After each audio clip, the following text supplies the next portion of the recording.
நம்முடைய இதயமாக வாழ்ந்து நம்மையும் அனைத்து இந்திய அண்ணா திராவிட முன்னேற்ற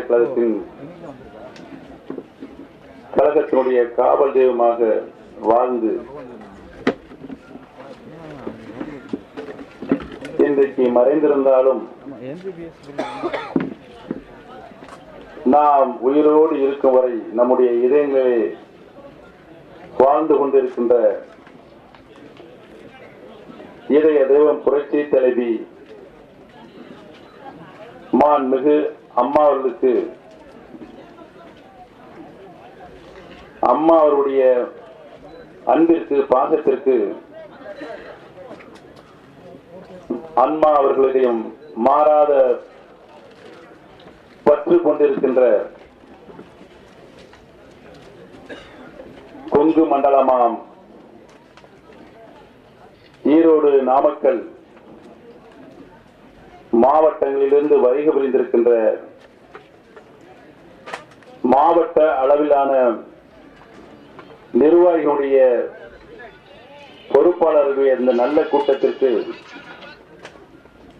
வருகை புரிந்த நல்ல பல கருத்துக்களை இங்கே நம்மிடையே எடுத்துச் சொல்லி தலைவர் காலத்திலிருந்து புரட்சி தலைவி அம்மா அவர்கள் காலம் வரை கழக ஆட்சி நடைமுறையிலும்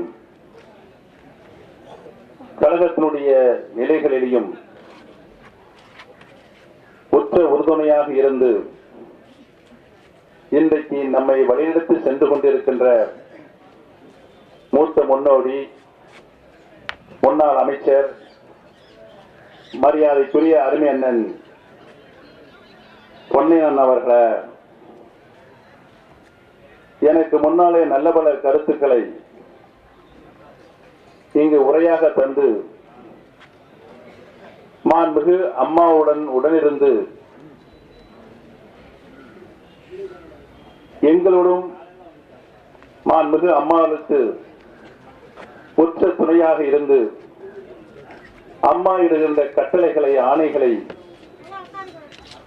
நிறைவேற்றுகின்ற பொறுப்பில் இருந்து மாண்புமிகு அம்மாவுடைய அன்பை பெற்றவரும் முன்னாள் அமைச்சர் கழகத்தினுடைய அமைப்பு செயலாளர் மரியாதைக்குரிய அருமை அண்ணன் நத்தம் ரா விஸ்வநாதன் அவர்களை நாம் இன்று தொடங்கியிருக்கின்ற தர்ம யுத்தத்திற்கு முதல் உரிமை குரல் எழுப்பிய மாண்புமிகு அம்மாவுடைய அன்பை பெற்றவரும் அமைச்சராக இருந்தும் இயக்கத்தில் பல்வேறு பணிகளில் முன்னிலை பொறுப்பை ஏற்று கழக பணியை தியாக உணர்வோடு பணியாற்றி இருக்கின்ற நம்முடைய அருமை அண்ணன் மரியாதைக்குரிய KP முனுசாமி அண்ணன் அவர்களை இங்கு வருகிறது நல்ல பல கருத்துக்களை நம்முடைய எடுத்து சொல்லியிருக்கின்ற அமைச்சர்களில் பதவி எனக்கு பெரிதல்ல, புரட்சி தலைவி அம்மாவுடைய கொள்கைப்படிதான் நான் நடப்பேன் என்று பதவியை தூக்கி எறிந்துவிட்டு நம்மோடு இணைந்திருக்கின்ற மாண்புமிகு அன்பிற்கினிய அருமை சகோதரர் பாண்டியராஜ் அவர்களை வருகை விருந்திருக்கின்ற கழகத்தினுடைய மூத்த முன்னோடி புரட்சி தலைவர் அவருடைய காலத்தில் புரட்சி தலைவர் அவருடைய அன்பை பெற்றவரும் மக்களுடைய அன்பை பெற்றவரும் மாண்புமிகு அம்மா அவர்களால் பெரிதும் அன்பு பாராட்டியவருமான கழகத்தில் பல்வேறு நிலைகளில் பணிகளை மாண்புமிகு அம்மாவர்களுக்கு நம்பிக்கையோடு பணியாற்றிய கழகத்தினுடைய அமைப்பு செயலாளர் சட்டமன்ற உறுப்பினர் முன்னாள் அமைச்சர் அன்றைக்கினிய அருமை அண்ணன் திரு செம்மலை அவர்களை கழகத்தினுடைய வழக்கறிஞராக பணியாற்றி மாண்புமிகு அம்மாவர்களுக்கு சட்ட நுணுக்கங்களை இந்திய அரசியலமைப்பின்பால் ஆற்ற வேண்டிய பணிகளை எல்லாம் மாண்புமிகு அம்மா அவர்களுக்கு உற்ற துணையாக இருந்து மாண்புமிகு அம்மாவுடைய அன்பை பெற்றவரும் கழக வழக்கறிஞர் பிரிவு செயலாளரும்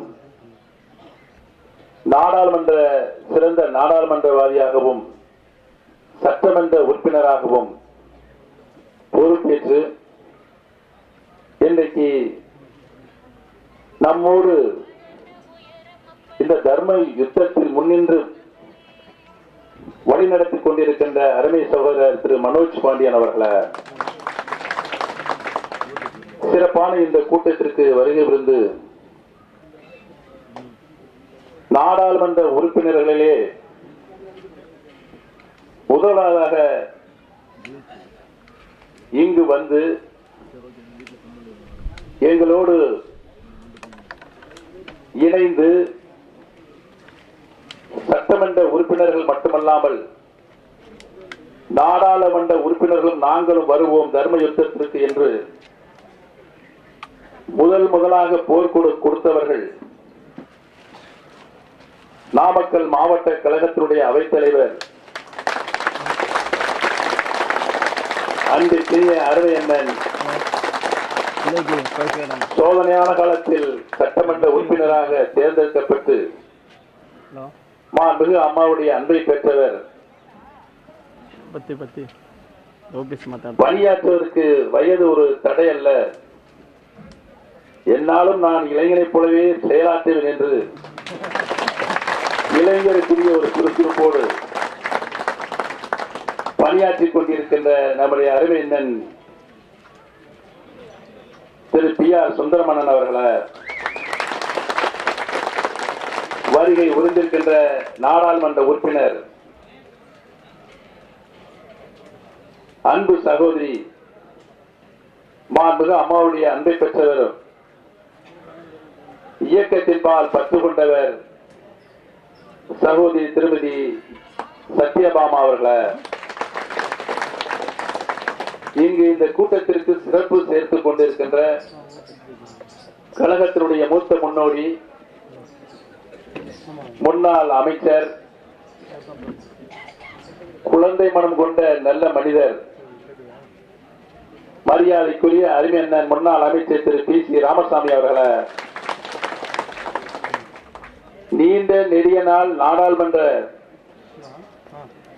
தலைவராக, சிறந்த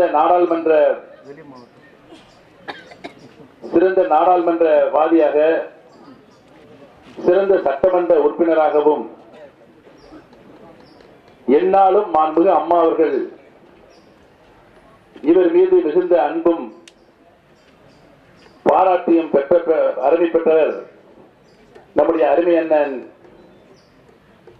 திரு நாராயணன் அவர்களை முன்னாள் சட்டப்பேரவை உறுப்பினர் அன்பு சகோதரர் திரு KC பழனிசாமி அவர்களை முன்னாள் நாடாளுமன்ற மாநில உறுப்பினர் திரு கோவிந்தராஜ் அவர்களை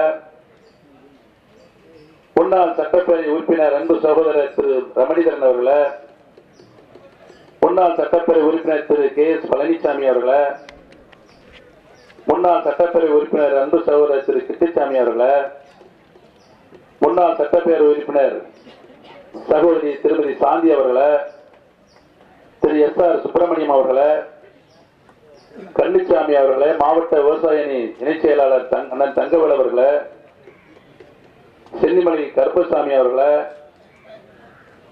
வருகை புரிந்திருக்கின்ற மாவட்ட MGR இளைஞரணி செயலாளர் திரு KPS சுரேஷ்குமார் அவர்களை திருச்செங்கோடு ஒன்றிய கழகத்தினுடைய செயலாளர் பாலசுப்பிரமணியம் அவர்களை அன்பிற்கினிய அருமை அண்ணன் மாவட்ட பஞ்சாயத்து தலைவர் அண்ணன் BK சின்னசாமி அவர்களை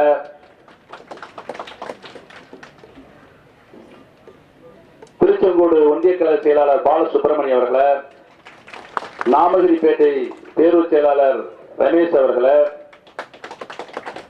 நகர இளைஞரணி செயலாளர் திரு RP சீனிவாசன் அவர்களை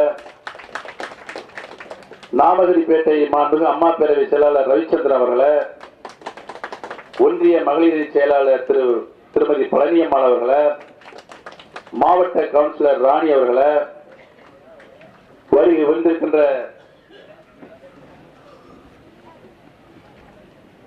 மாவட்ட விவசாய பிரிவு செயலாளர் மணக்காட்டார் சின்னசாமி அவர்களை, முன்னாள் தலைவர் தனசேகரன் அவர்களை, முன்னாள் நகர செயலாளர் ராயல் மணி அவர்களை, எம்ஜிஆர் இன்டர்நேஷனல் பவுண்டேஷன் நாமக்கல் எம்ஜிஆர் அவர்களை,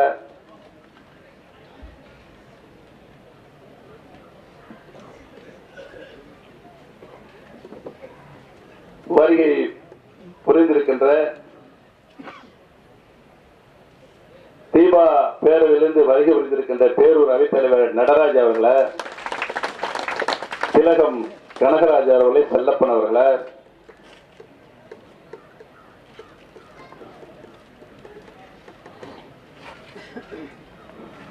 ஈரோடு புறநகர் மாவட்டத்தின் சார்பாக கோபி சட்டமன்ற தொகுதியின் வருகை புரிந்திருக்கின்ற கழகத்தினுடைய மூத்த முன்னோடிகள், கோபி நகர்கழக செயலாளர் ஜி.எம். சையத்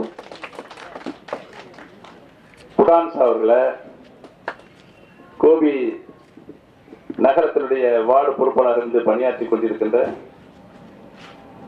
அனைத்து பொறுப்பாளர்களை, இங்கு வருகை வைத்து அனைவருடைய பெயரையும் கழகத்தின் பல்வேறு பொறுப்புகளில், முக்கிய பொறுப்புகளில் மாண்புமிகு அம்மாவுடைய மேலான ஆணையேற்று பணியாற்றி வந்திருக்கின்ற அனைத்து கழகத்தினுடைய நிர்வாகிகளை அனைவருடைய பெயரையும் நான் குறிப்பிட்டு சொல்வதற்கு காலதாமதமாகி என்பதால் நீங்கள் நீண்ட நெடிய நேரம் இங்கு கடும் வெயிலையும் பொருட்படுத்தாமல் அமர்ந்திருக்கின்ற என்பதை நான் எண்ணி பெயர் சொல்லவில்லை என்றாலும் எங்களுடைய எண்ணங்களில், இதயங்களில் என்றைக்கும் எங்கள் வாழ்நாள் முழுவதும் உங்களுக்கு நாங்கள் நன்றி சொல்லிக் கொண்டே இருப்போம் என்பதனை எடுத்து சொல்லி, இங்கு வருகை புரிந்திருக்கின்ற பெரியோர்களை, பேரன்பு கொண்ட தாய்மார்களே, மகளிர் அணியை சார்ந்த தாய்மார்களே, சகோதரிகளை, மாணவர்களை, இளைஞர்களை, பத்திரிகை மற்றும் தொலைக்காட்சி நண்பர்களை, அன்பர்களை, உங்கள் அத்தனை பேர்களுக்கும் என்னுடைய பணிவான நன்றி கலந்த நல் வணக்கத்தினை உங்கள் பாதங்களை வைத்து என்னுடைய நன்றியை இந்த நல்ல நேரத்திலே தெரிவித்துக் கொள்ள கடமைப்பட்டிருக்கின்றேன். திராவிட இயக்கத்தினுடைய பரிணாம வளர்ச்சியாக தந்தை பெரியார், பேரறிஞர் அண்ணா, புரட்சி தலைவர் எம்ஜிஆர், புரட்சி தலைவி மாண்புமிகு அம்மா அவர்கள்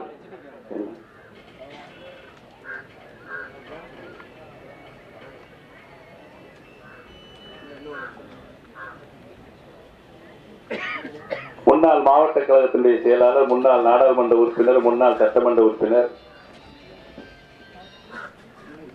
முன்னாள் வாரிய தலைவர், மாண்புமிகு அம்மாவுடைய அன்பை பெற்றவர், கழகத்தினுடைய மூத்த முன்னோடி அருமையண்ணன் திரு வி.கே. சின்னசாமி அவர்களை,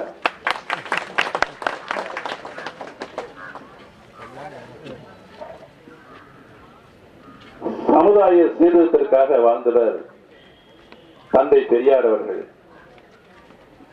தமிழ் சமுதாயம் தலைநிமிர்ந்து வாழ்வதற்காகவே வாழ்ந்தவர் பேரறிஞர் பெருந்தகை அண்ணா அவர்கள், ஏழை தாய்மார்களின் கண்ணீரை துடைப்பதற்காகவே வாழ்ந்தவர் பொன்மனச்சம்மல் புரட்சி தலைவர் மக்கள் கழகம் எம்ஜிஆர் அவர்கள். இந்த முப்பெரும் தலைவர்களுடைய அன்பு, அறிவு, ஆற்றல் ஆகிய குணங்களை ஒருங்கே பெற்று அனைத்து இந்திய அண்ணா திராவிட முன்னேற்ற கழகம் என்ற மாபெரும் இயக்கத்தினை புரட்சி தலைவர் எந்த நோக்கத்திற்காக இதை உருவாக்கினார்களோ அந்த நோக்கம் அவர் உயிரோடு இருக்கும் வரை சிந்தாமல் சிதறாமல் மிகப்பெரிய இயக்கமாக அவருடைய மறைவுக்கு பின்னால் இதையிடம் டாக்டர் புரட்சி தலைவி மாண்புமிகு அம்மா அவர்களும் இந்த இயக்கத்துடைய காவல் தெய்வமாக இருந்து கழகத்தினுடைய பொதுச் செயலராக 28 ஆண்டு காலம் நம்முடைய இயக்கத்தை அழித்துவிட வேண்டும், ஒழித்துவிட வேண்டும் என்று கங்கணம் கட்டிக் கொண்டிருந்த எதிர்கட்சியிலிருந்து இயக்கத்தினை காப்பாற்றி புரட்சித் தலைவர் அவர்கள் மறைகின்ற நேரத்தில் 16-18 லட்சம் உறுப்பினர்கள் கொண்ட நம்முடைய இயக்கம் 28 ஆண்டு காலம் மாண்புமிகு அம்மாவுடைய கழகத்தினுடைய பொதுச் செயலாளராக இருந்து அரும்பணியாற்றி தியாகங்கள் செய்து இன்றைக்கு 1.5 கோடிக்கு மேற்பட்ட தூய தொண்டர்களை கொண்ட ஒரு மாபெரும் இயக்கமாக இந்த கொம்பாதி கொம்பனாலும் வந்தாலும் அசைக்க முடியாத வெகு கொட்டையாக நம்மிடம் இன்றைக்கு கொடுத்து விட்டு சென்றிருக்கிறார். புரட்சி தலைவர்கள் 10 ஆண்டு காலம் தலை சிறந்த முதலமைச்சராக, நாடு கொடுத்திருந்த முதலமைச்சராக, நல்ல பல திட்டங்களை, தண்ணீரவு திட்டம், சத்துணவு திட்டம் தந்த முதலமைச்சராக 10 ஆண்டு காலம் ஆட்சி செய்தார். அதற்கு பின்னாலே மாண்புமிகு அம்மா அவர்கள் 16 ஆண்டு காலம் தமிழகத்தினுடைய முதலமைச்சராக நல்ல பல திட்டங்களை, சமூக பாதுகாப்பு திட்டங்களுக்கு முன்னுரிமை தந்து ஏழை எளிய மக்களுக்கு, வறுமைக்கோட்டின் கீழ் வாழ்கின்ற மக்களுக்கு, அடித்தட்டிலே வாழ்கின்ற மக்களுக்கு அவருடைய வாழ்க்கை தரம் உயர்வதற்கு அரசிலிருந்து பெறுகின்ற, மக்களிலிருந்து பெறுகின்ற வரியின் மூலமாக பெறுகின்ற நிதியினை முழுவதுமாக ஏழை எளிய மக்களுக்கு அர்ப்பணித்து இன்றைக்கு மக்கள் தேவையாக, மக்களால் நான், மக்களுக்காகவே நான் என்று மாண்புமிகு அம்மா அவர்களும் ஆட்சி செய்து, ஆக அனைத்து இந்திய அண்ணா திராவிட முன்னேற்ற கழகம் நாடு சுதந்திரம் அடைந்ததற்கு பின்னால் ஒரு தனிப்பட்ட இயக்கம், கட்சி 26-27 ஆண்டு காலம் தமிழகத்திலே ஆட்சி செய்கின்ற உரிமையை ஒரு முறை ஆண்ட கட்சி அடுத்த தேர்தலில் மீண்டும் ஆளுங்கட்சியாக வருவதற்குரிய நல்ல வாய்ப்பினை 32 ஆண்டுகளுக்கு பின்னாலே பெற்றுத் தந்து இன்றைக்கு கட்சியும் மாண்புமிகு அம்மா அவர்கள் நம் கையிலே தந்துதான் மறைந்திருக்கிறார். 100 ஆண்டு காலம் மாண்புமிகு அம்மா அவர்கள் நம்மோடு இருப்பார் என்ற நம்பிக்கை நம்முடைய அசைக்க முடியாத நம்பிக்கையாக, நாம் வேண்டாத தெய்வம் இல்லை, போகாத கோயில் இல்லை, நடத்திடாத பூஜைகள் இல்லை, அனைத்தும் மாண்புமிகு அம்மா அவர்கள் நலமுடன் இருக்க வேண்டும் என்றுதான் நாம் அனைவருமே மனமுகி இன்றைக்கு நம்மை மாண்புமிகு அம்மா அவர்கள் மீளா துயிரில் ஆழ்த்தி விட்டிருக்கின்ற ஒரு துர்ப்பாக்கிய சூழ்நிலையில் தான் நாம் இன்றைக்கு நின்று கொண்டு இருக்கின்றோம். இந்த காலகட்டத்தில் தான் சில நடந்த உண்மைகளை உங்களோடு பகிர்ந்து கொள்ளலாம் என்று நான் நினைக்கிறேன். மாண்புமிகு அம்மா அவர்கள் காலமானகின்ற அந்த நேரத்தில் என்னிடம் வந்து நீங்கள் முதலமைச்சராக பொறுப்பேற்க வேண்டும் என்று என்னிடம் வந்து சொன்னார்கள். நான் வேண்டாம் என்று சொன்னேன். 2 முறை மாண்புமிகு அம்மா அவர்கள் உயிரோடு இருக்கும் வரை போது எனக்கு என்னை முதலமைச்சராக மாண்புமிகு அம்மா அவர்கள் பக்கபலமாக, உற்றுதுணையாக, ஆலோசனைகளை, அறிவுரைகள் வழங்கி என்னை வழிநடத்தினார்கள். 2 முறை நல்ல முறையில் நான் முதலமைச்சர் என்ற பதவியை ஆற்றிருக்கிறேன். அந்த திருப்தியே எனக்கு போதும். 2001 மாண்புமிகு அம்மா அவர்கள் முதலமைச்சராக தந்து 2014 13 ஆண்டுகள் கழித்து மீண்டும் எனக்கு அந்த மிகப்பெரிய பொறுப்பை தந்திருக்கிறார் என்று சொன்னால் அந்த அளவு நம்பிக்கையை என் மீது வைத்திருந்த அதுவே நான் போதும். என்னுடைய அரசியல் வாழ்க்கையில் நான் பெற்ற பேராக கருதுகின்ற ஒரு அடிப்படை தொண்டனுக்கு அவன் காட்டுகின்ற விசுவாசம், நம்பிக்கையுடைய முழு நம்பிக்கையை பெற வேண்டும் என்பதுதான். முழு நம்பிக்கையை மாண்புமிகு அம்மா அவர்களிடம் நான் பெற்றுவிட்டேன். எனக்கு வேண்டாம். ஏனென்று சொன்னால் நான் முதலமைச்சராக பொறுப்பில் இருந்து நான் என்ன பாடுபடுத்தப்படுவேன் என்பது எனக்கு நன்றாக தெரியும். ஏனென்று சொன்னால் புரட்சி தலைவர் அவர்கள் அனைத்து இந்திய அண்ணா திராவிட முன்னேற்ற கழகத்தினை எந்த கொள்கைக்காக, கோட்பாடுகளை உருவாக்கினார்கள். ஒரு குடும்பத்தினுடைய ஆட்சி கட்சியிலும் ஆட்சியிலும் இருக்கக்கூடாது என்பதற்காக புரட்சி தலைவி மாண்புமிகு அம்மா அவர்களும்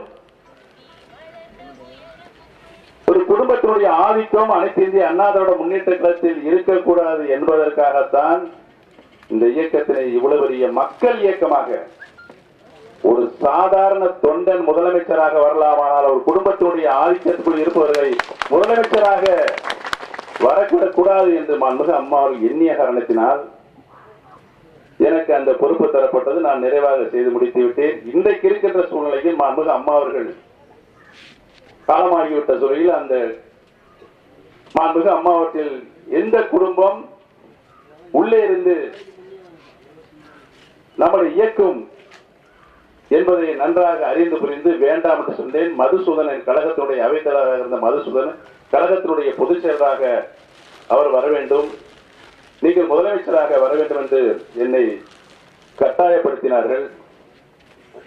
நான் திரும்ப திரும்ப வேண்டாம் என்று சொன்னது பிறகு இந்த நேரத்தில் அம்மா அவர்கள் இல்லாத நேரத்தில் வேறொருவரை முதலமைச்சராக சொன்னால் பல கருத்து வேறுபாடு உருவாவதற்கு வாய்ப்பு இருக்கிறது. 2 முறை முதலமைச்சர் இருந்தவரை நீங்கள் விடுத்து மற்றொருவரை முதலமைச்சராக இருப்பதற்கு என்ன காரணம் என்று பல பேர்களுக்கு கேள்விக்கு நான் பதில் சொல்ல வேண்டும். உங்களை சொன்னால் ஏற்கனவே மாண்புமிகு அம்மா அவர்கள் காலத்தில் இருந்தவரைத்தான் போட்டிருக்கிறார் என்று யாரும் எதுவும் பேச முடியாது என்று சொல்லி என்னை கட்டாயப்படுத்தி ஒத்துக்கிற வச்சாங்க.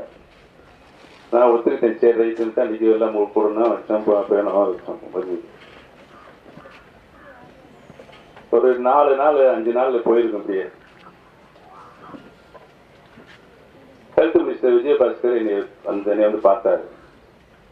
சிவாரி என்ற கோமா பேசுறாரு அப்படின்னு சொன்ன. என்ன விஜயபாஸ்கர், நீங்க எல்லாம் அமைச்சர் ஆயிட்டீங்க, அவர் முதலமைச்சர் ஆயிட்டாரு, எங்க அக்கா நான் ரோட்ல அலையிறது, நான் அப்படியே கூப்பிட்டு மன்னார்குடி போறேன், எக்காடு கட்டுறவங்க போங்க, நாசமா போங்க அப்படின்னு திட்டுறாரு அப்படின்னு சொன்னேன்.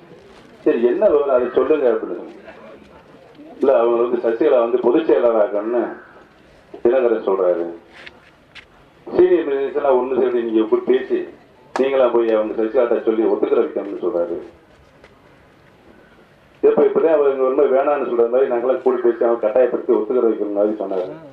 சரி நான் இந்த சீனியர் மினிஸ்டர் எல்லாரும் கூட்டி எடப்பாடி, சீனிவாசன், செல்லம், தங்கமணி, வேலுமணி இவங்கெல்லாம் கூட்டு வச்சு பேசினேன். அவங்க கொஞ்சம் நீண்ட யோசனை பண்ணால இருக்கிற பிரச்சனைக்கு தீர்வு காண்போம்னா இன்னைக்கு செங்கோட்டையன் பொதுச் செயலாளரா, அண்ணன் பொன்னையண்ணன் பொதுச் செயலாளரா, தம்பித்தர பொதுச் செயலாளர் பலவித கருத்துக்கள் வந்து செய்தித்தாள்கள் போயிட்டு இருக்கு. இதுக்கு இடம் கொடுக்காம சரி அவங்க தற்காலிகமா அந்த பொதுச் செயலாளர் அவங்களுக்கு கொடுத்துட்டு அப்புறம் பின்னால் யோசனை பண்ணலாம்னு கொடுத்துட்டேன். நாங்களே இருந்து பண்ணா எல்லாம் செஞ்சா முடிச்சோம். நீங்க பேட்டி கொடுக்கணும்னு சொன்னாங்க, நானே பேட்டி கொடுத்துட்டேன். வழி இல்லாம அப்படின்னு முடிஞ்சு வச்சு அதற்கு முன்னால் என்னுடைய பணிகளை நான் பார்த்துக்கிட்டேன். வரதா புயல் வந்துச்சு.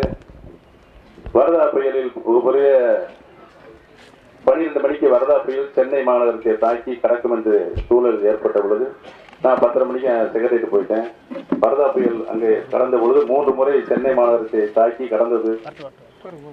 அப்போது அங்கே இருந்தேன். அப்புறம் அதிகாரிகள் கூட்டம் 3 முறை அங்கே அன்றைக்கு கூட்டத்தை போட்டு 3 நாள்ல அந்த வரதா புயலுடைய சூழலை தெரியாமல் இங்கு மீட்பு நடவடிக்கை எடுக்கப்பட்டது. பத்திரிகைகள்லாம் நான் எதிர்பார்க்கவே இல்லை. பத்திரிகையெல்லாம் மாண்புமிகு அம்மா அவர்கள் உயிரோடு இருந்தால் என்ன நடவடிக்கைகளை எடுப்பாரோ அந்த நடவடிக்கை இப்பொழுது நிறைவாக ஆகியிருக்கிறது என்ற பத்திரிகை செய்து வந்தது. அதைத்தான் நான் எதிர்பார்த்தேன். ஏன் என்று சொன்னால் நாம் புதிதாக திட்டங்களை போட்டு நம்ம நல்லவர் எடுக்க வேணாம். மாண்புமிகு அம்மா அவர்கள் விட்டு சென்ற பணிகளை நாம் தொடர்ந்து செய்தாலே போதும், இந்த அரசுக்கு நல்ல பெயர் வந்துவிடும் என்பதைத்தான் நான் மனதில் வைத்து நான் என்னுடைய வேலையை துரிதம் பண்ணிட்டு இருந்தேன். அடுத்து என்னடான்னா வம்ப ஜல்லிக்கட்டு பிரச்சனை வந்து ஜல்லிக்கட்டு பிரச்சனை வந்து 1000 பேருக்குன்னா 2000 பேருக்குன்னா 3000 பேருக்குன்னா அப்புறம் லட்சக்கணக்கில் கூட ஆரம்பிச்சாங்க. தமிழ்நாடு பூரா அங்கங்க ஆர்ப்பாட்டம் போராட்டம். அமெரிக்காவில் போராட்டம், சிங்கப்பூர்ல போராட்டம், மலேசியாவில் போராட்டம், அந்தமான்ல போராட்டம், டெல்லியில போராட்டம், கர்நாடகாவில் போராட்டம். இப்படி தமிழர்கள் எங்கெங்க இருக்கிறாங்க உலகத்தில் இருக்க தமிழர்கள்லாம் போராட்டம் பண்ண ஆரம்பிச்சாங்க. எனக்கு இருக்க கலைஞர் லட்சக்கணக்கான மக்கள் ஒரு இடத்துல கூடியிருக்கிறாங்க. ஏதாவது 1-2 அசம்பளம், யாராவது 2 பேர் 3 பேர் காலமாயிட்டா மிகப்பெரிய அரசுக்கு அவச்சொல்லி ஏற்படும் என்று நான் டெல்லி கூப்பிட்டு போய் பாரத பிரதமர் கடிதம் கொடுத்தேன். கடிதம் கொடுக்கும்போது அவர் சொன்னார், இந்த லிஸ்ட் வந்து இந்த காளை என்கிற இனம் பட்டியல் வந்து கன்கரண்ட் லிஸ்ட்ல இருக்கு. சில இனங்கள் வந்து மத்திய அரசுடைய நேரடி சட்டத்தில் இருக்கு, மத்திய அரசு மட்டும்தான் சட்டம் போட முடியும். சில இனங்கள் மாநில அரசுடைய பட்டியல் இருக்கு, மாநில அரசு மட்டும்தான் சட்டம் போட முடியும். சில இனங்கள் மாநில அரசும் போடலாம், மத்திய அரசும் போடலாம். ஆனால் மத்திய அரசும் மாநில அரசும் போடுகின்ற பொதுப்பட்டியலில் அந்த இனம் இருந்தால் மாநில அரசு போடுகின்ற சட்டத்திற்கு ஜனாதிபதியை ஒப்புதல் வாங்கணும். அப்பதான் அந்த சட்டம் முழு சட்டமாகும். பாரத பிரதமர் சொன்னா இது கன்கரண்ட் லிஸ்ட்ல இருக்குது. ஏற்கனவே நாங்க வந்து சட்டம் போட்டு அதுக்கு வந்து தடை வந்து சுப்ரீம் கோர்ட்ல போட்டுட்டாங்க. அது வழக்கு போயிட்டு இருக்கு. ஆனால் திரும்ப நாங்க திருத்த சட்டம் அமெண்ட்மெண்ட் கொண்டு வர முடியாதுன்னு சொல்லி நீங்க ஒரு சட்டம் போடுங்க, நாங்க ஹெல்ப் பண்றோம்னு சொன்னாங்க. உடனே அங்க உட்காந்து பயில மூவ் பண்ணி மத்திய அரசுடைய உள்துறை, சட்டத்துறை, சுற்றுச்சூழல் இவங்க எல்லாம் கையெழுத்து வாங்கி ஜனாதிபதி கையெழுத்து வாங்கி ஒரே நாள்ல அன்றைக்கு நாங்க இருந்துட்டே அடுத்த நாள் கையெழுத்து வாங்கிட்டு கவர்னர் குழந்தை கொடுத்து கவர்னர் கையெழுத்து போட்டு அது அவசர சட்டமா ஆர்டினன்ஸ் பாஸ் பண்ணிட்டார். பாஸ் பண்ணிட்டு உடனே ஆளுநர் உரை வந்துச்சு. அன்னைக்கு ஈவினிங்கே வந்து மாலையை சட்டமன்றத்தை கூட்டி அந்த அவசர சட்டத்திற்கு பில்லு கொண்டு வந்து முழு சட்டமாக அன்றைக்கு ஏற்றப்பட்டது. தமிழகத்துடைய வரலாற்றில் ஒரே நாள்ல சட்டம் இயற்றி இன்றைக்கு சாதனை புரிந்தது மாண்புமிகு அம்மாவுடைய வழிநடக்கின்ற நம்முடைய அரசு தான் என்பதை நீங்க தெளிவு. அது ஒரு மிகப்பெரிய தாக்கத்தை அவர்களுக்கு ஏற்படுத்தியது என்னது எனக்கு தெரியவில்லை. அதற்கு அடுத்த நாள் வந்து உதயகுமார் முதல்ல பேட்டி கொடுக்கிறாரு. சசிகலாதே முதலமைச்சராக இருக்கணும், பொதுச் செயலாளரே முதலமைச்சராக இருக்கணும், அமைச்சராக இருக்கணும், முதலமைச்சராக இருக்கணும் ஒரு பேட்டியை கொடுத்தாரு. நான் போய் அவங்க சொன்னேன், என்னங்க நான் வேணான்னு சொன்னேன், நீங்க வந்து எல்லாம் நீ வம்பு நீ முதலமைச்சர் உட்கார வச்சு அவர் வந்து சட்டமன்ற உறுப்பினர் எல்லாம் சேர்ந்து வந்து அவரு இருந்தது கையெழுத்து போட்டு என்னை சட்டமன்ற தலைவரை எடுத்து கவர்னர்கிட்ட கொண்டு கொடுத்து என்னை வந்து கவர்னர் வந்து முதலமைச்சரை அழைச்சு நான் வந்து உங்க அந்த அமைச்சர்கள்லாம் பட்டியலாம் கொடுத்து அதை அப்ரூவ் பண்ணி இப்ப போயிட்டு இருக்குது. என் கீழே வேலை பார்க்கின்ற உதயகுமார் அமைச்சர் முதலமைச்சரை இன்னொருத்தர் முதல் என்னை ஏற்காமல் இன்னொரு முதலமைச்சராக ஒருவரை சொன்னால் கவர்னர் என்ற கூப்பிட்டு ஏன்னா இந்த மாதிரி வந்து உங்க மேல வந்து நம்பிக்கை இல்லாம பேசுகிறாரு, நீங்க சட்டமன்ற கூட்டி உங்களுடைய பலத்தை நீங்க நிரூபிக்கன்னு சொன்னா எவ்வளவு கட்சிக்கு அவமானம், ஆட்சிக்கு அவ்வளவு கெட்ட பேரு, இது தேவையா நம்மளுக்கு கட்சிக்கு? அம்மா உயிரோடு இருந்தால் இந்த நிலை ஏற்படுமான்னு சொன்னேன். அவங்க என்ன சொன்னாங்க, நான் கூப்பிட்டு கண்டிச்சிடறேன் சொன்னாங்க. அடுத்த நாள் வந்து நான் கூப்பிட்டு கண்டிச்சுட்டு அவர் 2 நாள் கழிச்சு மீண்டும் அவரே உதயகுமாரே வந்து கோயில்பட்டி ராஜ் மக்கள் தொடர்பு அமைச்சர் அவரையும் சேவூர் ராமச்சந்திரன் அவரையும் கூட்டிட்டு போய் அம்மா நினைவகத்துல மீண்டும் 3 அமைச்சரை பேட்டு கொடுக்க வைக்கிறார். முதலமைச்சர் வந்து அவங்க வருஷம் போயிட்டு இருக்கு அப்படின்னு நான் யோசனை பண்ணிட்டு இருக்கும்போது செங்கோட்டையன் ஒரு பக்கம் அறிக்கை வர்றாரு. தங்கமணி எல்லாருக்கும் மேலே போய் டீக்கடை வச்சிருந்தவர் முதலமைச்சர் இருக்கும்போது சசிகலா முதலமைச்சர் இருந்தா என்ன யாருப்பா என்னப்பா எதப்பா சொன்னாங்க நீங்களே தங்கமணி கதை அப்புறம் பின்னால் சொல்றேன் நான் அவரை ஒருக்கம் பேசுங்க. இந்த பக்கம் வந்த தம்பித்துறை அவர்கள் லெட்டர் பேர்ல நாடகமன்ற துணை சபை லெட்டர் பேர்ல அடிச்சு கைது போட்டு அவர் பேட்டில் அனுப்பிச்சுட்டு இருக்காரு. இதுல எதுக்கு தேவையில்லாத பிரச்சனை எல்லாம் அவங்க பண்றாங்க அப்படின்னு சொல்லி ரொம்ப மன வருத்தத்துல நான் இருக்கின்ற பொழுது சட்டமன்ற கூட்டம் நடக்குது. அது ஃபார்மாலிட்டி கூட்டம் முதல் கூட்டத்தை நடத்தி முடிச்சிடறாங்க. அது சட்டமன்ற தலைவர் நானு என்னை வந்து முன்வரிசையில் எப்பயுமே அம்மா 2001 முதலமைச்சர் ஆக்கியதுக்கு பின்னால அம்மாவுடைய வரிசையில என்னை உட்கார வைப்பாங்க. எப்பயுமே இந்த 15-16 வருஷம் முன்னால உட்கார வச்சு என்னை வந்து சரி எவ்வளோ அவமானப்படுத்தினாங்க. நான் அவ்வளவு பொறுத்துக்கள் தெரிப்போங்க விட்டு போயிட்டு நான் அதை கண்டில்லை. இந்த சூழலில் எல்லாவற்றுக்கும் மேல மறுபடியும் திரும்ப இருக்காரு விஜயபாஸ்கர் ஹெல்த் மினிஸ்டர். அவர் ஆல்ரவுண்ட் பிளேயருங்க. அவர் செய்யாத தொழிலே கிடையாது. ரொம்ப விவரமான ஆளுங்க, ரொம்ப விவரமான ஆளு. ஏன்ட்ட வந்து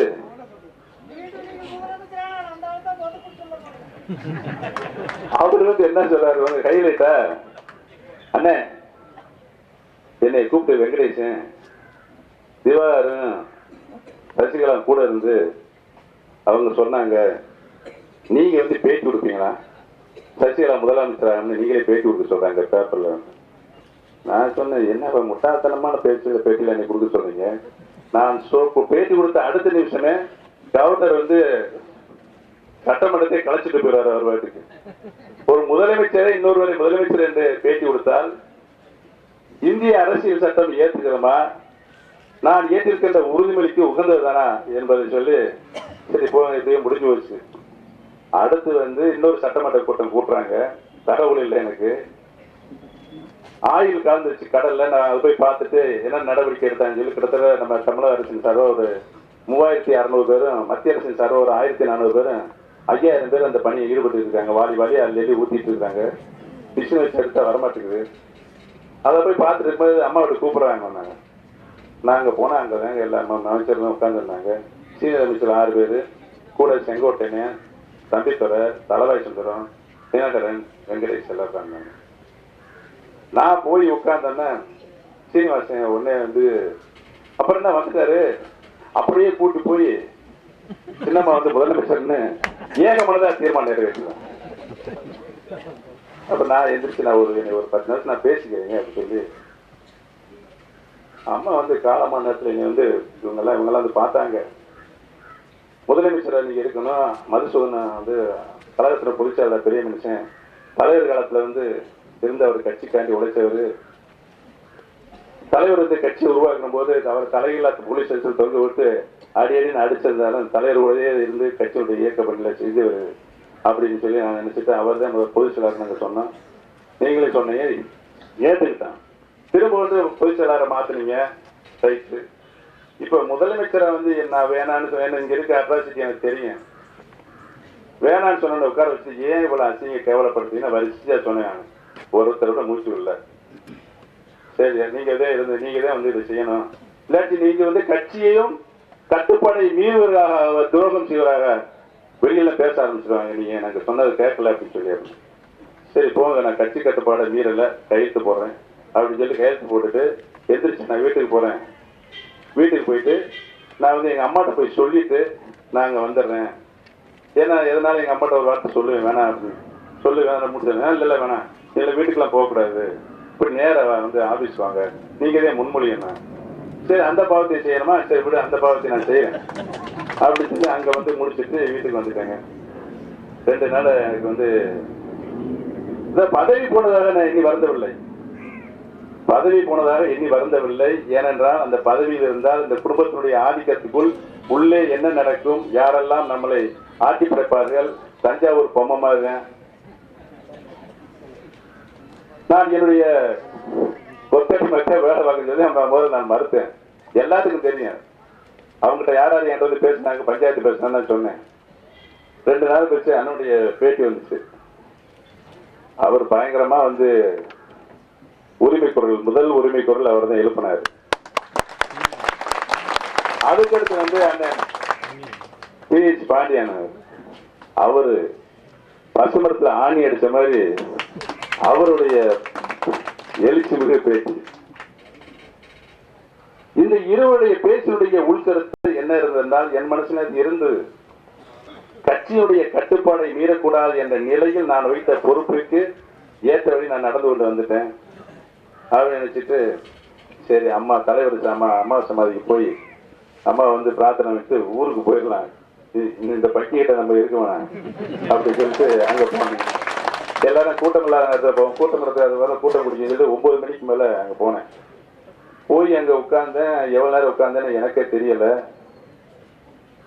அம்மாவுடைய ஆண்மை வந்து ஆச்சு காப்பாத்தணுமா அப்படின்னு வேண்டினேன்.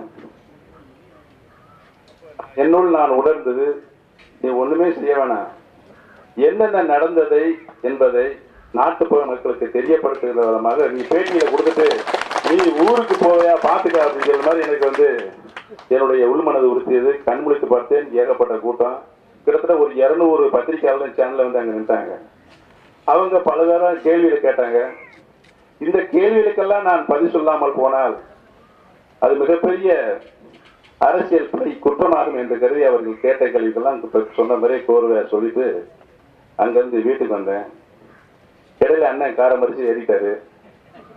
இங்க வந்து பார்த்தா ஜனங்கள் வந்து சார எத்தனை மணி வரைக்கும் இருந்தாங்க. நான் இங்க 10:45 வந்துட்டேன். 4 மணி ஆயிடுச்சு. நாங்க வந்து கூட்டத்தெல்லாம் வந்து எல்லாத்தையும் பார்த்துட்டு வீட்டுக்கு போறது. சரி காலையில ஊருக்கு போயிடலான்னு பார்த்தா காலையில வெளியூர்ல இருந்து ஜனங்க வர ஆயிரக்கணக்கான வந்து எழுதி வந்துட்டு. ஆக இன்றைக்கு நாங்கெல்லாம் அன்றைக்கு கூடிய முடிவு செய்வோம்.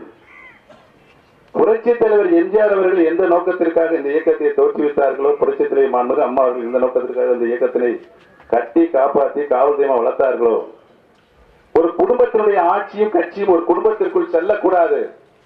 இதை நாம் இந்த நிலையில் இப்பொழுது நாம் எதிர்த்து நின்று துணிச்சலோடு போராடவில்லை என்றால், தர்மயுத்தத்தை தொடங்கவில்லை என்றால், நாம் இந்த இயக்கத்திற்கும் தமிழக மக்களுக்கும் செய்கின்ற மிகப்பெரிய துரோகம் ஆகும் என்று நாங்கள் முடிவெடுக்கத்தான் இந்த தர்மயுத்தத்தை தொடங்கியிருக்கிறோம். எந்த என்னுடைய குடும்பம், அண்ணனுடைய குடும்பம், அண்ணனுடைய எந்த குடும்பத்திலும் இந்த இயக்கம் போகிறாங்க. மக்கள் இயக்கமாகத்தான் வளர்த்தார்கள், உருவாக்கினார். மக்கள் இயக்கத்தான் மண்புக அம்மா வளர்த்தார்கள். மக்கள் இயக்கமாகத்தான் இந்த இயக்கம் 100 ஆண்டுகள் 1000 ஆண்டுகள் வளரும் என்று புரட்சி தலைவி அம்மா அவர்கள் அதைத்தான் நம்மளுக்கு பாடமாக சொல்லிவிட்டு சென்றிருக்கிறார்.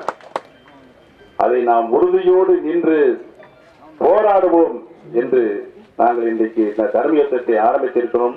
இந்த தர்மயுத்தம் ஆரம்பிக்கப்பட்டிருந்து பல வரை அவதூறை எங்கள் மேல அள்ளி வீசுறாங்க. அவர் சுயநலவாதி, கட்சிக்கு துரோகம் பண்ணிட்டாரு. நான் முதலமைச்சர் இருக்கும்போது இங்க இருக்க அப்ப அமைச்சர் தான் இருக்கிறாங்க. அவங்கலாம் இப்ப அமைச்சருக்கு 9 பேர் என் ரூமுக்கு தனித்தனியா வந்து, ஆனா பொதுச் செயலாளர் போடும்போதுதானா பாதி மனசுல ஏத்துக்கிட்டாங்க கட்சிக்காரங்க ஜனங்களும்.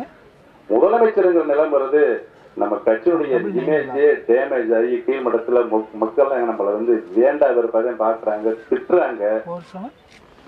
மாண்புமிகு அம்மாவுடைய சாவில் மர்மம் இருக்கிறது. அந்த மர்மத்தை வெளிக்கொண்டு வர வேண்டும் என்று மக்களுடைய எண்ணம் மிகவும் துன்பப்படுகிற ஒரு சூழல் தமிழ்நாடு முழுவதும் இருக்குது.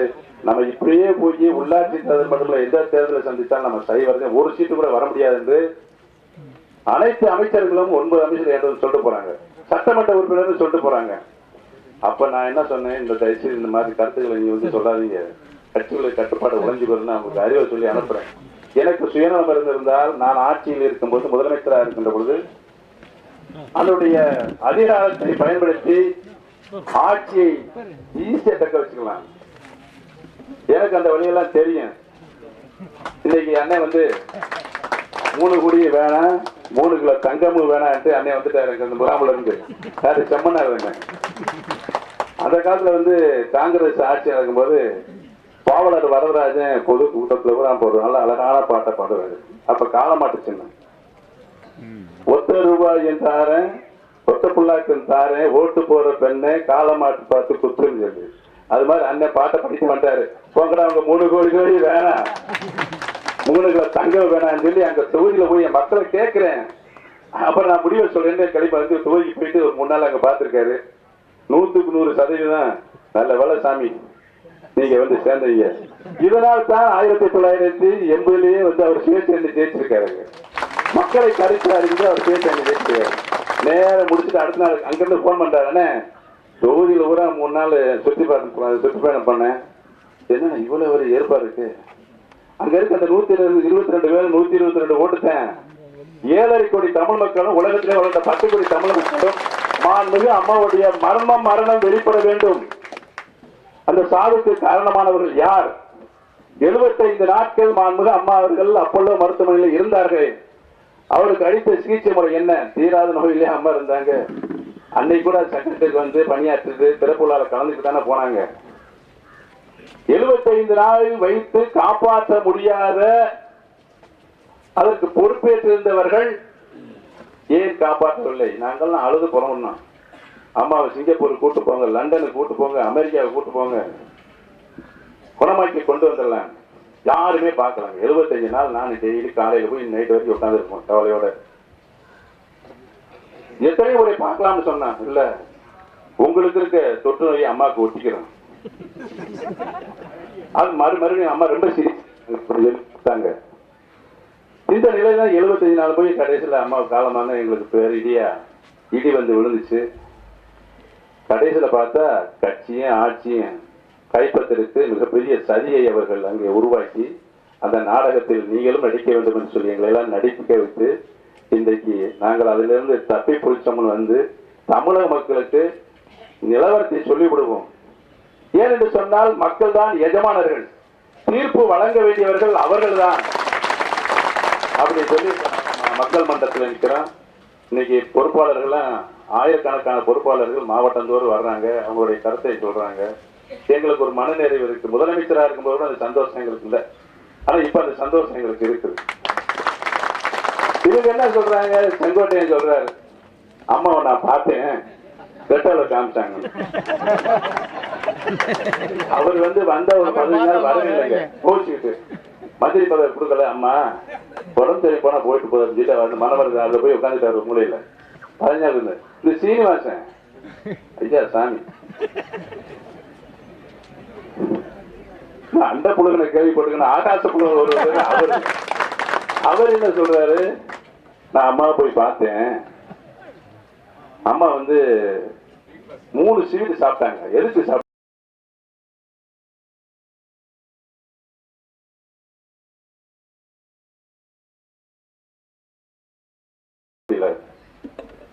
சிந்தனையே பண்ண முடியாது. சீனிவாசன் இப்ப அம்மா இருக்க பார்த்த நீங்க பாத்தீங்களா? இப்ப நான் வந்து எல்லாரையும் கூப்பிட்டு பார்க்க முடியுமா? நான் வந்து நல்லா தலையெல்லாம் சீவிட்டு மையெல்லாம் போட்டு இருந்தாலும் சொல்றாரு ஆகாசப்படி மையெல்லாம் போட்டு அப்புறம் நான் சொல்றேன், அப்புறம் எல்லாரும் வந்து பார்க்கலாம் அப்படின்னு அம்மா என்கிட்ட சொன்னாருன்னு பொதுக்கூட்டத்துல பேசுறாருங்க ஒரு மனுஷன், அமைச்சர். எவ்வளவு இருக்கு அதெல்லாம் சொல்லி முடிச்சுட்டு இது வந்து அவர் குழந்தை மேல சத்தியம் சொல்றாரு. என் குழந்தைய 2 குழந்தைகளும் சத்தியம்ன்றாரு. அவருக்கு இருக்கு 8 குழந்தைய, ஆனா 2 குழந்தைய மட்டும்.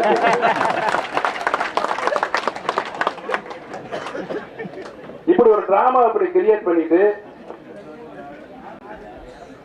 நேற்று ஒரு பேட்டில வந்து பிஹெச் பாண்டியனும் பன்னீர் சேர்ந்து கட்சியை உடைக்க போறாங்க. நாங்கள் கட்சியை உடைப்பதற்காக இந்த தர்ம யுத்தத்தை தொடங்கவில்லை. கட்சி மக்களுடைய இயக்கமாகவே தொடர்ந்து இருக்க வேண்டும். 1 ஆண்டுகள் 1000 ஆண்டுகள் இருக்க வேண்டும்.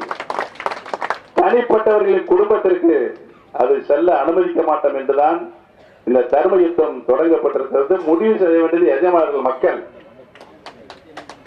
நீங்கள் தான் ஒரு குடும்பத்துக்கு வந்து கட்சி கொண்டு திரிக்கணும்னு சொல்லி எல்லா சதிவலையும் பண்ணி இப்ப எல்லாத்தையும் அடைச்சு வச்சிருக்கீங்க. சட்டமன்றம் கூடிச்சு நம்பிக்கை ஒரு தீர்மானத்துல அரசியல் தீர்மானத்தை எடப்பாடி கொண்டு வர்றாரு. நாங்க அங்க போய் வாதாடினோம், அண்ணன் வாதாடினாங்க, நல்லா வாதாடினேன். ஐயா நான் என்ன சொன்னேன், 15 நாள் அவகாசம் கொடுத்திருக்காரு கவர்னர், இவங்கெல்லாம் வெளியே அனுப்புங்க. ஒரு 5 நாள் இல்ல 3 நாள்ல கூட தொகுதியில போய் மக்கள் என்ன எண்ணுகிறார்கள் என்ற மன ஓட்டத்தை பார்த்து விட்டு அந்த வாக்களிக்க சொல்லுங்க. அதான் முடியாண்டாரு அவரு, முடியாண்டாரு. அப்புறம் என்ன சரி முடியாதுங்களா, ரகசிய வாக்கெடுப்பாலும் 7 நடத்த சொல்லுங்க. அவங்க மனசாட்சி கூட அழுக்க முடியாம அப்புறம் வந்து எல்லாத்தையும் வந்து பலவந்தமா அந்த ஓட்டர் நடத்தினாங்க. முடிஞ்சிச்சு. இப்ப யாராவது அந்த தொகுதிகளை உள்ள யாருமே போக முடியல, யாருமே போக முடியல. கிட்டத்தட்ட ஒரு 30 போலீஸ் 40 போலீஸ் காவல்துறையினுடைய பாதுகாப்போட தான் அங்க போக வேண்டி இருக்குது. இந்த கருணாசு திருவாரூர் போயிருக்காரு, ஒரே நாள் 1 மணி நேரம் தொகுதிக்கு போய் என்ட்ராக முடியல, ஓடி வந்துட்டார் பயந்துக்கிட்டு. இதற்காக ஒரு சீன் என்ன பண்ணாருன்னா, இங்க ஒரு முஸ்லீம் லீக்ல இருந்து இருக்காரு தமிமன் சார் சொல்லி, அவர் என்ன சொல்லிட்டாரு, நான் வந்து மக்களுடைய கருத்தை கூட வாக்குப்பட்டி வைக்க போறேன்னு சொல்லியிருக்காரு. நாகப்பட்டினத்துல அவர் நின்று ஜெயிச்சார். நாகப்பட்டினத்துல ஒரு வாக்குப்பட்டி வச்சிருக்காரு. ஓஎஸ் மணியும் அவர் 500 ரூபாய் ரெடி பண்ணி பூரா அவங்களுக்கு ஓட்டு போற மாதிரி ரெடி பண்ணி கொண்டு நிப்பாட்டியிருக்காரு. அதுக்கு முன்னாலே நாகப்பட்டினம் மக்கள் ஒரு 1000 பேருக்கு ஓட்டு போட்டிருக்காங்க. அவங்க மனசாட்சி படாத ஆண்கள் பெண்கள் 1000 ஓட்டுமே நமக்கே வந்துருக்கு. அவர் பெட்டி டிபிக்கு மெட்ராஸ்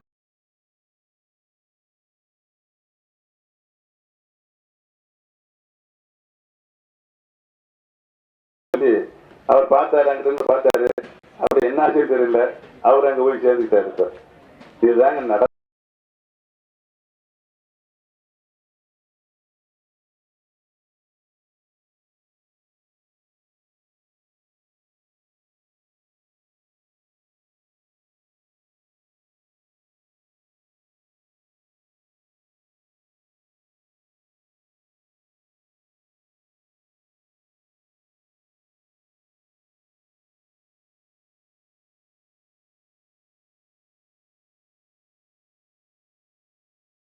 சிகிச்சைகளை அளித்த சில டாக்டர் என்னிடம் சில விவரங்களை மருத்துவங்களை அம்மா கொடுத்த மருந்துகளை பற்றிலாம் என்கிட்ட சொல்லியிருக்காரு. அதெல்லாம் சொல்லும் போது நாட்டு மக்களுக்கு உண்மை தெரிய வரும். அதற்காகத்தான் இந்த நீதி விசாரணை, அதுவும் மத்திய அரசினுடைய கட்டுப்பாட்டில் இருக்கின்ற துறையின் மூலமாக இது மேற்கொள்ளப்பட வேண்டும் என்று தர்ம யுத்தத்தை ஆரம்பித்திருக்கின்றோம். அதற்காகத்தான் இந்த உண்ணாவிரத போராட்டத்தை நாம் 8ஆம் தேதி இன்னைக்கு அறிவிச்சிருக்கிறோம். தற்செயலாக நாம 8ஆம் தேதி நம்ம அறிவிச்சோம். அன்னைக்கு பாருங்க மகளிர் தினம், உலக மகளிர் தினம். நாங்களாம் ஒவ்வொரு வருஷமா அம்மாவுக்கு போய் உலக மகளிர் தினத்துக்கு அம்மாவுக்கு வந்து பொக்கை கொண்டு கொடுப்பேன் வீட்டுல கொண்டு போய். அம்மாவுக்கு, அம்மாவுடைய மகளிருக்கு வந்து மகளிருக்கு எண்ணற்ற திட்டங்களை அம்மாவுடைய ஆட்சியில கொண்டு வந்திருக்கிறாங்க. 50% இடஒதுக்கீடு இந்த உள்ளாட்சி மன்ற தேர்தலில் உலகத்திலே வழங்கிய ஒரே தலைவர் இறைதான் டாக்டர் புரட்சித்துறை மன்மோகன். அன்னைக்கு இயற்கையிலே பாருங்க மகளிர் தினாங்க. யாருக்கு? அம்மாவுக்கு மர்மச்சாவிற்கு நீதி கேட்டு நடத்தப்படுகின்ற உண்ணாவிரதம் இயல்பாகவே இயற்கையே அமைந்தது மகளிர் தினத்தில். அன்றைக்கு தமிழகத்திலே வாழ்கின்ற மகளிர் மட்டுமல்லாமல் இந்தியாவிலே வாழ்கின்ற அனைத்து மகளிர்களும் அன்றைக்கு மாண்புமிகு அம்மாவுடைய மர்ம மரணத்துக்கு நீதி கிடைக்க வேண்டும் என்று அவர்கள் வீட்டில் வர முடியாதவர்கள் அவர்கள் வீட்டில் கூட உண்ணாவிரதம் இருப்பான். அவ்வளவு பெரிய தலைவர், மக்கள் தலைவர். ஆக எங்களுடைய உண்ணாவிரதம் அது. அடுத்து நம்முடைய கழகத்தினுடைய மாவட்ட பொறுப்பாளர் இங்கே நிறைந்து வந்திருக்கிறீர்கள். நீங்கள் எல்லாம் அந்தந்த நகர ஒன்றியங்களுக்கு சென்று ஒருங்கிணைக்கின்ற பணியை நீங்கள் ஆற்ற வேண்டும். கிளைக்கழகங்கள் சென்று ஒருங்கிணைக்கின்ற பணியை கூட்டு முயற்சியோடு ஆரம்பிக்க வேண்டும். நான் உறுதியாக சொல்கிறேன், இனி யார் ஆட்சிக்கோ கட்சிக்கோ வந்தால் அது மக்கள் தொண்டராகத்தான் இருப்பார் ஒழிய தனிப்பட்ட குடும்பத்துக்குள்ள இந்த கட்சி மாற்றியும் போகுவதற்கு நாங்கள் எந்த காலத்தில் நாங்கள் அனுமதிக்க மாட்டோம், விடமாட்டோம் என்று ஒரு நல்ல படிப்பினையை நாம் உருவாக்கினால் நமக்கு பின்னாலே வருகின்றவர்களும் அதே நடைமுறையை பின்பற்றுகின்ற ஒரு நல்ல சூழல் நம்முடைய இயக்கத்திற்கு கட்சியினுடைய நடைமுறைக்கும் ஆட்சி நடைமுறைக்கும் இருக்கும் என்ற நம்பிக்கையோடு நம்ம இந்த தர்ம யுத்தத்தை தொடங்கி இருக்கின்றோம். தர்ம யுத்தத்திற்கு ஆதரவு பல்வேறு அச்சுறுத்தல்கள் இருந்த போதிலும் நீங்கள் இங்கு வந்து ஆதரவு கொடுத்ததிலும் நம்முடைய தாய்மார்கள், மகளிர்கள், சகோதரிகள் நிறைவாக வந்து இங்கே தங்களுடைய நல்ல ஆதரவை தந்திருக்கின்றீர்கள். பொறுப்பாளர்கள் தந்திருக்கின்றீர்கள். இந்த பொறுப்பாளர்கள் எல்லாம் பொறுப்போடு இங்கே அழைத்து வருவதற்கு பல்வேறு சிரமங்களுக்கு இடையேயும் நீங்கள் இங்கே அழைத்து வந்து இந்த கூட்டத்தினை சிறப்பான கூட்டமாக உருவாக்கி தந்திருக்கு எங்களுடைய கோடான கோடி நன்றி மலர்களை உங்களுடைய பாதங்களை வைத்து விடப்படுகின்ற நன்றி. வணக்கம்.